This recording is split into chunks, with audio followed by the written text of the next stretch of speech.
नमस्कार विद्यार्थी मित्रांनो, आजचा टॉपिक आहे आपला असहकार चळवळ, बरोबर? किंवा आपण त्याला काय म्हणू शकतो, नॉन कोऑपरेशन मुवमेंट. हेडिंग तुम्ही बघितले असेल, ते हेडिंगवरून तुम्हाला समजेल की असहकार चळवळीच्या संबंधित आपल्याला आजच्या लेक्चरमध्ये बघायचं आहे. चळवळ कशी सुरू झाली, त्याच्या मागचे कारण काय होते, चळवळीमध्ये मुख्य उद्दिष्ट काय होते आणि चळवळीमध्ये ज्या गोष्टी घडल्या, बरोबर, त्या गोष्टी कशा एक एक टप्प्याटप्प्याने होत गेल्या आणि शेवटी चळवळ कोणत्या कारणामुळे आपल्याला स्थगित करावी लागली, तर हे आपल्याला बघायचं आहे. नॉन कोऑपरेशन मुवमेंट ह्याला आपण इंग्लिशमध्ये म्हणतो. ही चळवळीचा जो आपला टाईम पिरियड होता किंवा कालावधी होता तो होता मित्रांनो 1919 ते 1922, म्हणजे जवळपास 3 वर्षाची ही चळवळ होते. त्याच्यामध्ये काय काय झालं हे आपण एक एक स्टेप बघूया. ह्या सगळ्या चळवळीमध्ये किंवा ह्या नॉन कोऑपरेशन मुवमेंटमध्ये सगळ्यात मुख्य भूमिका कोणी बजावली असेल तर ती बजावली आहे मित्रांनो महात्मा गांधी यांनी बजावलेली आहे, बरोबर. त्यांचा ह्याच्यामध्ये खूप मोठा रोल होता महात्मा गांधींचा. तो रोल आपल्याला समजून घेणं खूप म्हणजे काय म्हणू शकतो आपण महत्त्वाचं आहे. ठीक आहे, तर बघूया. सगळ्यात पहिले आपण नॉन कोऑपरेशन मुवमेंट. तर सगळ्यात पहिले ह्याच्यामध्ये काय झालं बघा, आणि ही मुवमेंट सुरू का झाली, ह्याच्या पार्श्वभूमी काय, ह्याच्या पाठीमागचं मेन उद्दिष्ट काय होतं किंवा ह्याचे कारण काय असते सुरू होण्याचे ते आपल्याला बघायचं आहे. भारतात ब्रिटिश राजवटीला विरोध करण्यासाठी 1919 ते 1922 मध्ये खिलाफत आणि असहकार चळवळ या दोन जनआंदोलनांचे आयोजन करण्यात आले होते. दोन मुवमेंट होते मित्रांनो, खिलाफत मुवमेंट पण होती एक आणि असहकार चळवळ पण होती. आणि दोघांचं उद्दिष्ट काय होतं माहिती आहे का, सगळ्यात महत्त्वाचं होतं की दोघांचं उद्दिष्ट होतं की नॉन व्हायलन्स किंवा अहिंसेचा वापर करून आपण ब्रिटिशांना प्रतिकार करायचा आणि शेवटी त्यांना या देशातनं आपल्या भारतातनं त्यांना परत पाठवायचं. हा सगळ्यांचा मेन उद्देश होता. या दोन्ही चळवळी महात्मा गांधींच्या नेतृत्वाखाली आयोजित करण्यात आल्या. महात्मा गांधी याच्यामध्ये मेन होते. साऊथ आफ्रिकेमधून आल्यानंतर महात्मा गांधी सक्रिय झाले आपल्या इंडियामध्ये किंवा भारतामध्ये. त्यांनी वेगवेगळे खेडा सत्याग्रह असेल, आपला काय म्हणू शकतो आपण त्याला अहमदाबादचा सत्याग्रह असेल किंवा दांडी मार्च असेल, हे वेगवेगळ्या त्यांनी सगळ्या गोष्टी केल्या.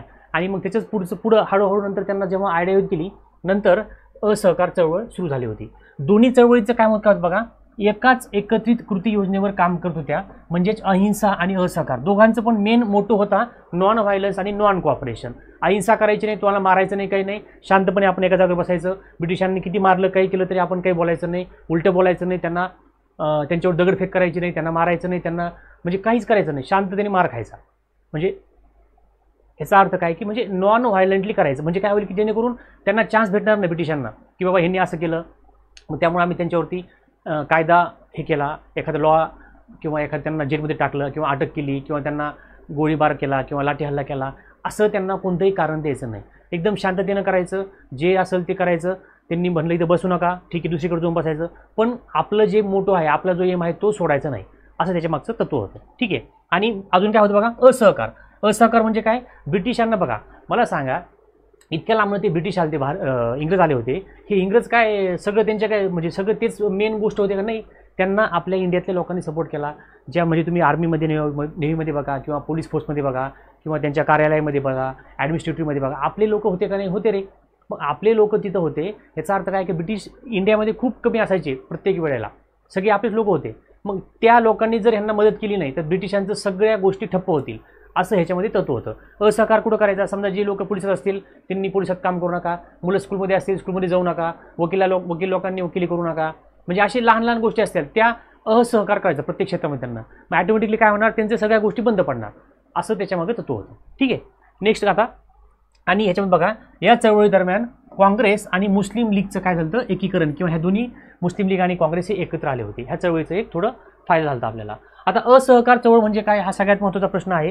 किंवा नेमकं ह्याच्यामध्ये काय बाबा, असहकार म्हणतोय आपण, म्हणजे पण नेमकं काय आहे तर बघूया. इथं असहकार चळवळ ही सविनय कायदेभंगाची देशव्यापी मोहीम होती. सविनय कायदेभंग याचा अर्थ काय होतो मित्रांनो, दोन खूप महत्त्वाचे टर्मिनॉलॉजी किंवा शब्द आहेत. सविनय म्हणजे काय, म्हणजे सन्मानपूर्वक किंवा म्हणजे विनंतीपूर्वक काय करायचं, आपल्याला कायदेभंग करायचे, म्हणजे कायदा मोडायचा, पण विनंतीपूर्वक किंवा असं म्हणजे एकदम मारहाण करून एकदम हिंसा वगैरे करायची नाही. नॉन व्हायलंटली एखादी कृती आपण कायदा मोडायचा. समजा आता गांधीजींनी मिठाचा सत्याग्रह केला होता, दांडी येते, बरोबर, तर नॉन व्हायलंटली करायचा, असं आहे. ब्रिटिश राजवटीपासून भारताचे स्वातंत्र्य मिळवण्यासाठी महात्मा गांधींनी 1920 मध्ये सुरू केली गांधीजींचे सत्याग्रहाचे तत्वज्ञान, ज्यामध्ये अहिंसा आणि नागरी प्रतिकार यावर भर देण्यात होता. ठीक आहे, ते या चळवळीमागील प्रेरक शक्ती होते. म्हणजे सविनय कायदेभंग करायचा आणि ब्रिटिशांना मदत करायची नाही कोणत्याही क्षेत्रामध्ये. ठीक आहे, असं याच्या मागचं उद्दिष्ट होतं. आता असहकार चळवळीचा प्रारंभ कसा झाला, सुरुवात कशी झाली, त्याच्यामध्ये कोणती काय काय होतं, कोणी कोणी काय काय केलं बघूया. महात्मा गांधी हे नेते होते, ठीक आहे. त्यांनी भारतीय जनतेला ब्रिटिश राजवट नाकारण्याचे आणि ब्रिटिश सरकार आणि संस्थांपासून सहकार्य काढून घेण्याचे आवाहन केले. गांधीजी काय म्हणले, तुम्ही ही जे ब्रिटिशर्स आहेत ह्या ब्रिटिशांना तुम्ही सपोर्ट करू नका, ब्रिटिशांना काय करायचं, सपोर्ट करायचं नाही. आणि मेन बघा, ब्रिटिशला नाकारण्याचे म्हणजे काय, ब्रिटिशांना नाकारायचं किंवा त्यांना ॲक्सेप्ट करायचं नाही, त्यांना ॲक्सेप्टन्स त्यांचा झिरो करून टाकायचा, त्यांना काहीच मदत करायची नाही कोणत्या क्षेत्रामध्ये. ब्रिटिशांना नाकारण्याचे आणि ब्रिटिश सरकार आणि संस्थांपासून सहकार्य काढून घेण्याचे आवाहन केले. ब्रिटिश सरकार आणि संस्था जे असतील त्यांना त्यांच्यापासून सहकार्य काढून घेण्याचे आवाहन केले, की त्यांना कोणत्या प्रकारे तुम्ही सहकार्य करू नका, मदत करू नका. लोकांना ब्रिटिश वस्तूवर बहिष्कार टाकून भारतीय बनावटीच्या उत्पादनांना पाठिंबा देण्याचे आवाहन करण्यात आले. लोकांना काय सांगितलं की ज्या आता बघा आपले काय करायचे, रॉ मटेरियल घेऊन जायचे, कापूस घेऊन जायचे, कॉटन घेऊन जायचे, तिकडनं असे मस्त कपडे वगैरे बनवायचे भारी भारी आणि आपल्या इथे इंडियामध्ये येऊन सेल करायचे. म्हणजे फुकटचा कच्चा माल भेटायचा आणि सगळ्यात मेन काय, तयार झालेले कपडे विकण्यासाठी मोठी बाजारपेठ कोणती, तर इंडिया, भारत. मग हे सगळ्या गोष्टी त्यांच्या सायमल्टेनियसली सुरू होत्या. मग गांधीजी काय म्हणले किंवा असहकारमध्ये काय होतं की तुम्ही परदेशी मालावर बहिष्कार टाका आणि आपले जे लोक असतील, कपडे बनवणारे असतील किंवा आपले जे प्रोडक्शन करणारे लोक असतील, कामगार कारागीर असतील, त्या लोकांची कपडे खरेदी करा, जेणेकरून त्यांना प्रोत्साहन भेटेल, इंडियातला पैसा इंडियात राहील आणि ब्रिटिशांचा माल आपण विकत घ्यायचाच नाही. मग काय करेल बघूया ते. म्हणजे त्यांचं आर्थिक, त्यांना ब्रिटिशांना गांधीजी काय म्हणले, आर्थिकरित्या त्यांना कमकुवत करायचं. बघा, ब्रिटिशांची आर्थिक शक्ती कमकुवत करणे आणि भारतीय उद्योगांना प्रोत्साहन देणे. ऑटोमॅटिकली ते कपडे घेतले मग कोणाचे घेणार, आपले इंडियाचे कपडे घेणार, म्हणजे इंडियन लोकांनी बनवलेले कपडे. मग याचा अर्थ काय होणार, आपल्या लोकांना प्रोत्साहन भेटणार आणि ब्रिटिशांना त्यांचे कपडे न विकल्यामुळे त्यांची आर्थिक स्थिती खराब होणार आहे. मग तो एक फायदा होता. भारतीयांना ब्रिटिश सरकारने दिलेल्या पदव्या आणि सन्मानांचा त्याग करण्यास प्रोत्साहित करण्यात आले. भारतीयांनी बघा, काही भारतीयांनी काय केलं होतं, ब्रिटिशांनी वेगवेगळ्या पदव्या दिल्या होत्या, तर त्या पदव्या, ते सन्मान परत करण्याचे, रिटर्न करण्याचे म्हणजे गांधीजींनी काय केलं, सांगितलं त्या लोकांना शांततेत निषेध करण्यास आणि ब्रिटिश कायदे आणि नियमांचे पालन करण्यास नकार देण्यास सांगण्यात आला. शांततेत निषेध करायचा, पण शांततेने करायचं, नॉन व्हायलेंटली करायचा आणि ब्रिटिशांचे जे कायदे असतील आणि त्यांचे जे नियम असतील त्यांचं पालन करायचं नाही, असं गांधीजींनी सांगितलं होतं. ठीक आहे. यामध्ये कर न भरणे आणि ब्रिटिशांनी चालवलेल्या संस्थांमध्ये सहभाग न घेणे यांचा समावेश होता. मग कसं करायचं, त्यांचे टॅक्स भरायचं नाही, ब्रिटिशांचे जे म्हणजे हे असतील संस्थानं, म्हणजे संस्था म्हणजे कोणत्या, पोलीस डिपार्टमेंट असेल, वकिलाचं डिपार्टमेंट असेल किंवा कोणतं ॲडमिनिस्ट्रेटिव्ह डिपार्टमेंट असेल, एखादं छोटंसं कोणतंही काम असेल, जिथं की ब्रिटिश मेन आहेत तिथं त्यांना सहकार्य करायचं आणि तिथल्या लोकांनी त्यांच्या हाताखाली, आता सगळीकडे ब्रिटिश नव्हते, आपल्या लोक, इंडियातले लोक त्यांच्या हाताखाली काम करायचे. मग त्या लोकांनी त्यांना तिथं समजा आता हायरार्की, वर ब्रिटिश आहे, त्याच्या खाली अजून आपला इंडियन माणूस, त्याच्या खाली अजून इंडियन माणूस आहे, ह्या 4-5 लोकांनी खालच्याने काम बंद केलं, वरच्याचं काम होणारच नाही. मग तसं तुम्ही करा, असं कोणी सांगितलं, असं गांधीजींनी सांगितलं होतं. मोठ्या प्रमाणात सार्वजनिक निदर्शने असहकार चळवळीची सुरुवात झाली. सार्वजनिक निदर्शने केले, मोठ्या प्रमाणात लोक रस्त्यावर आले, उतरू लागले, निदर्शने केले, गावगाव एकत्र आले, चालले, एक दिशेने चालत गेले, असं वेगवेगळ्या गोष्टी होत गेल्या. तसं हे असहकाराचं आपलं उद्दिष्ट होतं. नंतर असहकाराचा चळवळीची ही कारणं, म्हणजे असहकार चळवळ झाली आपली, पण त्याचे कारणं काय होते बघा. तर सगळ्यात महत्त्वाचं कारण होतं जालियनवाला बाग हत्याकांड. बरोबर, आपण त्याला म्हणतो जालियनवाला बाग मसॅकर. हे तर काय झालं बघा मित्रांनो, जनरल डायर नावाचा अधिकारी होता, त्यांनी काय केलं होतं की जालियनवाला बाग हत्याकांड, बागमध्ये जे लोक आले त्या लोकांनी त्यांनी काय केलं की मेन जे एक्झिट आहे तिथं उभा राहिले आणि डायरेक्टली गोळ्या मारायला सुरुवात केली. कोणी केलं, ते जनरल डायरने केलं होतं. खूप चुकी झालं होतं त्यावेळेस. या जालियनवाला बाग येथे 1919 मध्ये क्रूर हत्याकांड घडले. ब्रिटिश सैन्याने शेकडो निशस्त्र भारतीयांना ठार मारले. या घटनेने असहकार चळवळीला चालना दिली. मग ह्या ही सुद्धा काय होतं, म्हणजे तुम्हाला जर विचारलं की कोणती कारणे आहेत, तर नंबर 1 कारण कोणतं आहे, जालियनवाला बाग हत्याकांड. त्यामुळं असहकार चळवळीला, म्हणजे लोकांना वाटलं की किंवा गांधीजींना वाटलं की असहकार चळवळ आपण सुरू करायला पाहिजे. नंतर रोलेट ॲक्ट होता बघा, रोलेट ॲक्ट. ह्या ॲक्टनुसार काय होतं की कोणालाही, ब्रिटिशांना बघा, आता आपल्याला पकडलं, उद्याच्याला समजा मला अटक झाली किंवा एखाद्या व्यक्तीला अटक झाली, तर मला विचारत अधिकारी, मला का अटक केली, कोणत्या गुन्ह्याखाली केली, का बरं केली, काय नाही केली. त्याला रोलेट ॲक्ट इतका भयानक होता. ह्याच्यामध्ये बघा 1919 मध्ये हा ॲक्ट लागू करण्यात आला. या ॲक्टमध्ये बघा कोणत्याही खटल्याशिवाय, खटला चालवायचंच नाही, डायरेक्ट दिसलं, माणूस दिसला, उचला, त्याला टाकून द्या जेलमध्ये, कशाला काय काही संबंध नाही. आणि अनिश्चित काळासाठी बघा, कोणत्याही खटल्याशिवाय अनिश्चित काळासाठी तुरुंगात ठेवण्याची परवानगी होती. म्हणजे इतका भयानक हा रोलेट ॲक्ट होता मित्रांनो. मग ह्याच्या विरोधात सुद्धा, ह्यामुळे सुद्धा काय झालं, भारतीयांना वाटलं आपली असहकार मुवमेंट आपण केली पाहिजे आणि आपण तिथं पास झालो पाहिजे किंवा ह्यांना आपण हाकलून देऊया. ठीक आहे. नंतर खिलाफत मुवमेंट होती एक. ठीक आहे. खिलाफत चळवळ काय होती, भारतीय मुस्लिमांना काय होतं की भारतीय मुस्लिमांनी सुरू केली होती. पहिल्या महायुद्धानंतर काय झालं बघा, पहिल्या महायुद्धाचा पिरियड काय होता, 1914 ते 1918 बरोबर, किंवा 1914 to 1918 हा पहिल्या महायुद्धाचा कालावधी होता. त्या युद्धानंतर तुर्कस्तानमधील खिलाफत विघटित झाल्यानंतर त्याचे रक्षण करणे हा त्याचा उद्देश होता बरोबर. या चळवळीला महात्मा गांधी आणि इतर भारतीय नेत्यांचा पाठिंबा मिळाला. बाकीच्या नेत्यांनी काय केलं, गांधीजींनी पाठिंबा दिला. गांधीजींनी का पाठिंबा दिला, गांधीजींना वाटलं की खिलाफतला म्हणजे मुस्लिमांना खिलाफत मुवमेंट खूप महत्त्वाची आहे, खिलाफत चळवळ.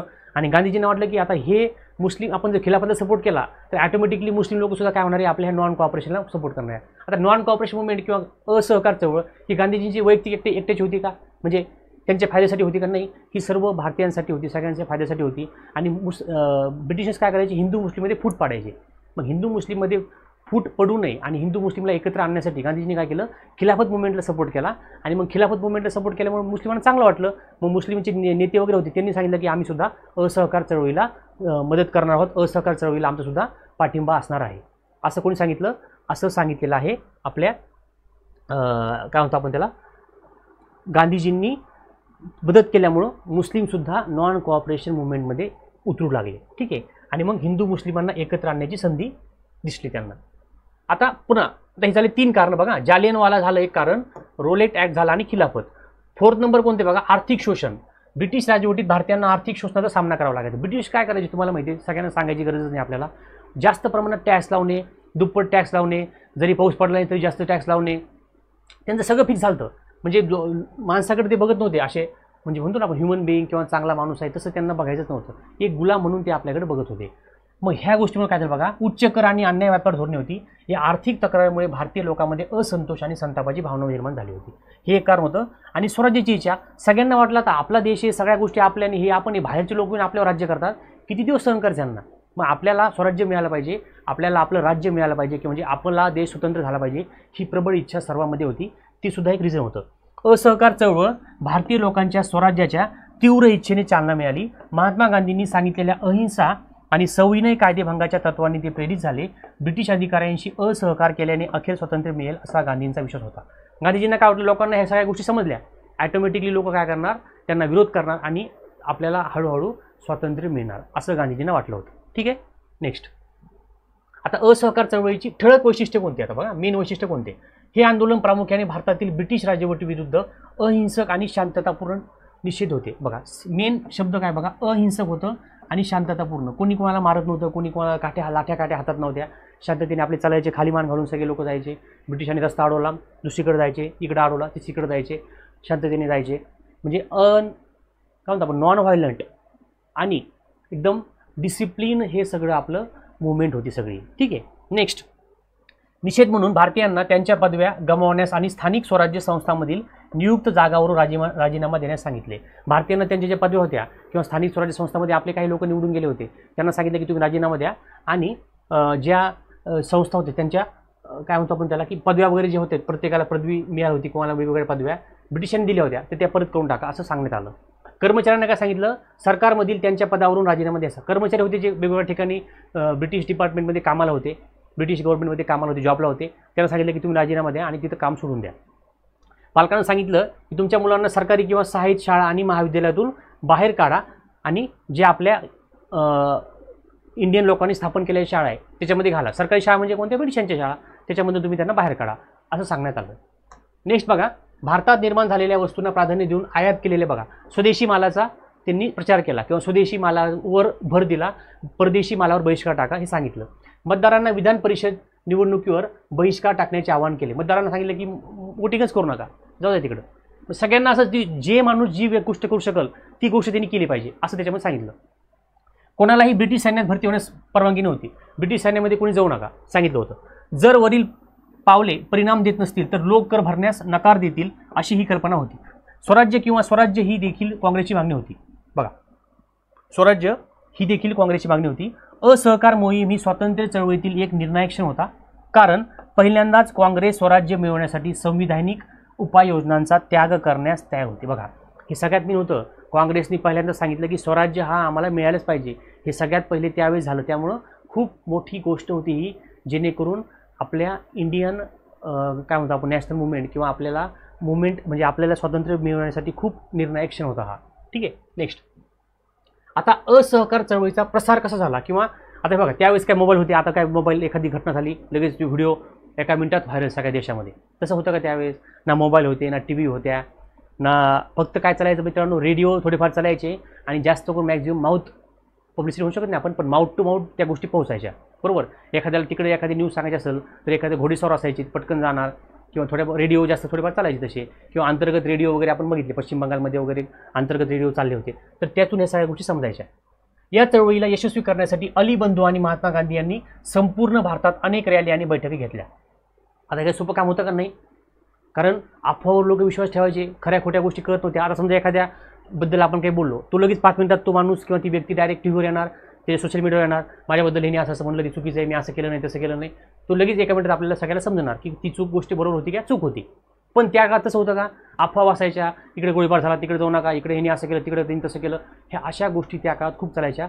तरीसुद्धा ही मुवमेंट त्या प्रमाणामध्ये खूप मोठ्या प्रमाणामध्ये यशस्वी झाली होती.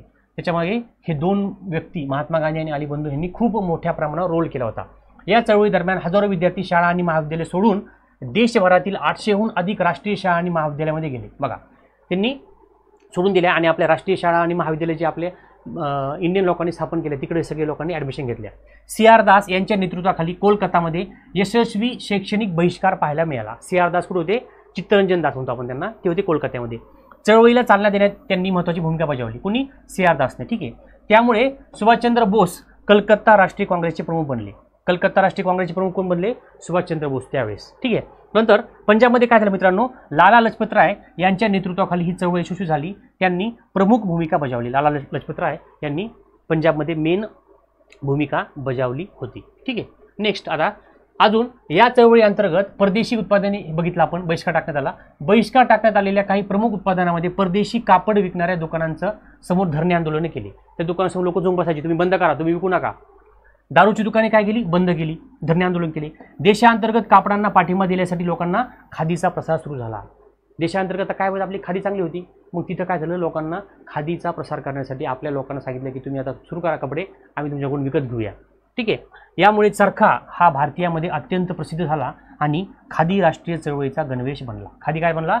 आता मग बघा, राजकारणी लोक काय होतात? खादी एकदम कडक कपडे, म्हणजे तेव्हापासून जी चलत आलेली गोष्ट आहे ती आता सुद्धा चालू आलेली आहे.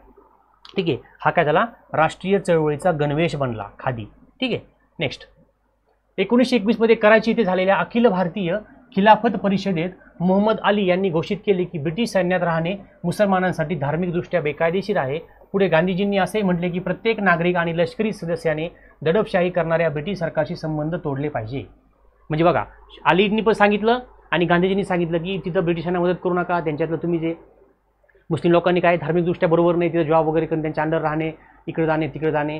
पुन्हा गांधीजींनी सांगितलं की जे आपल्याला दडपण चाललेलं ब्रिटिशांचं, जे आपल्याला ते म्हणजे म्हणतात आपल्या मागं लागतात किंवा आपल्याला दडपून टाकतात, त्या गोष्टी आपण काय करूया, ते सगळं बंद केलं पाहिजे असं कोणी सांगितलं? गांधीजींनी सांगितलं. ठीक आहे. बंगालमधील मिदनापूर जिल्हा एक, तिथं युनियन बोर्ड कराविरुद्ध आंदोलन सुरू करण्यात आले. बंगालमध्ये काय झालं? युनियन बोर्ड जो टॅक्स होता त्या टॅक्स विरुद्ध लोकांनी आंदोलन सुरू केलं. आंध्र प्रदेशमध्ये गुंटूर जिल्हा आहे, तिथं चिराला येथे कोणतेही कर आंदोलन आयोजित करण्यात आले नाही. इथं कोणतेही कर आंदोलन केले नाही. या चळवळी दरम्यान आंध्र वन कायद्यांचे उल्लंघन करण्यासाठी लोकप्रिय झाले. आंध्रमध्ये काय केलं? वन कायदे. ब्रिटिशांनी काय केलं होतं नंतर बघा, म्हणजे जी जंगल आहे त्या जंगलावरती आमचं राज्य गव्हर्नमेंटचं येते, तिथलं मग तिथल्या लाकूड घ्यायचं नाही. तिथं तुम्हाला तुमच्याकडे जर जनावरे वगैरे असतील तर तुमची जनावरं तिथे इंटर होत असतील तर तुम्हाला तिथं पास सिस्टीम सुरू केली. एवढ्या 10 तासासाठी तुम्ही जनावरांनी चरलं पाहिजे, बरोबर. झाडे तुम्ही तोडायला नको, झाडाचा तुम्ही वापर विचारून केला पाहिजे. जे मेडिसिन असते किंवा औषधी वनस्पती असतील त्यांना घ्यायचं नाही. म्हणजे इतके आता ब्रिटिशांना काय झालं? पैशाची हाव सुटली होती.